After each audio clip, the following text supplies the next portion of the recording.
യെശയ്യാ പ്രവാചകന്റെ പുസ്തകം 33-ാം അധ്യായം അതിൻ്റെ 22-ാമത്തെ വാക്യത്തിൽ ഇങ്ങനെ എഴുതിയിരിക്കുന്നു, യഹോവ നമ്മുടെ ന്യായാധിപൻ, യഹോവ നമ്മുടെ ന്യായദാതാവ്. ഒന്ന് പറഞ്ഞേ, യഹോവ നമ്മുടെ ന്യായാധിപൻ, അവൻ നമ്മുടെ ന്യായദാതാവ്, യഹോവ നമ്മുടെ രാജാവ്, അവൻ നമ്മെ രക്ഷിക്കും.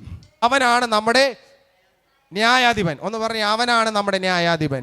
ന്യായാധിപൻ ആയതുകൊണ്ടാണ് നമ്മൾ രക്ഷിക്കപ്പെടുവാനിടയായി തീർന്നത്, അല്ലെ? അവൻ ന്യായാധിപൻ ആയതുകൊണ്ടാണ് ഞാനും നിങ്ങൾ ഇന്ന് പകൽ ഇവിടെ ഇങ്ങനെ നിൽക്കുന്നത്. ദൂതന്മാർ അവരെന്ത് ചെയ്തു? പാപികളെയും രോഗികളെയും പ്രയാസങ്ങളുള്ളവരെയും എല്ലാം എന്ത് ചെയ്തു? യെരൂശലേം ദേവാലയത്തിന്റെ അകത്ത് നിന്ന് പുറത്താക്കി കളഞ്ഞു. എന്നാൽ അവൻ ന്യായാധിപനായി എഴുന്നേറ്റപ്പോൾ പ്രയാസത്തിൽ ഇരുന്നവരെ, തകർന്നവരെ അവൻ എന്ത് ചെയ്തു? ചേർത്ത് നിർത്തുവാനിടയായി തീർന്നു. അവൻ നമ്മെ ഭരിക്കുന്ന രാജാവാ.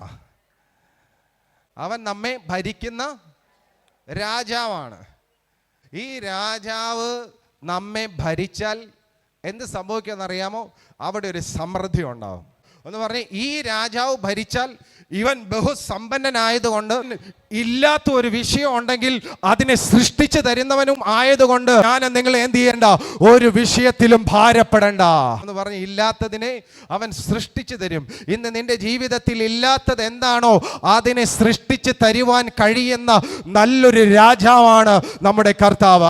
അവൻ നമ്മളെ ഭരിക്കുന്ന രാജാവാണ്. ഒന്ന് പറഞ്ഞേ, അവനാണ് എന്നെ ഭരിക്കുന്നത്. ലോകമല്ല എന്നെ ഭരിക്കുന്നത്, പ്രശ്നങ്ങളല്ല എന്നെ ഭരിക്കുന്നത്.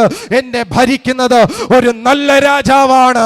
അതിനെ സൃഷ്ടിച്ചു തരുവാൻ എന്നോട് മനസ്സലിവ് തോന്നുന്ന, എന്നോട് കൃപ തോന്നുന്ന, എനിക്ക് എന്നോട് സഹതാപം തോന്നുന്ന നല്ലൊരു രാജാവാണ് എന്നെ ഭരിക്കുന്നത്. ആ രാജാവ് നമ്മെ എന്ത് ചെയ്യുമെന്നറിയാമോ?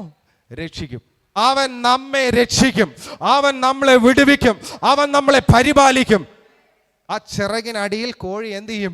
തൻ്റെ കുഞ്ഞുങ്ങളെ സംരക്ഷിക്കും. പോലൊരു സംരക്ഷണം എനിക്കും നിങ്ങൾക്കും എൻ്റെ സ്വർഗം നൽകി തരും. സ്വർഗം എനിക്ക് അങ്ങനത്തെ സംരക്ഷണമാണ് തരുന്നത്. ഇതിൻ്റെ അകത്ത് നിന്ന് ഒന്നിനും നിന്നെ എടുത്തോണ്ട് പോകാൻ പറ്റത്തില്ല. ഈ ചിറകിൻ്റെ അടിയിൽ നിന്ന് ഒന്നിനും നിന്നെ എടുത്തോണ്ട് പോകാൻ പറ്റത്തില്ല. മോഷ്ടിച്ചോണ്ട് പോകുവാൻ സമ്മതിക്കത്തില്ല. അവിടെ ഞാനും നിങ്ങളും സുരക്ഷിതനാണ്.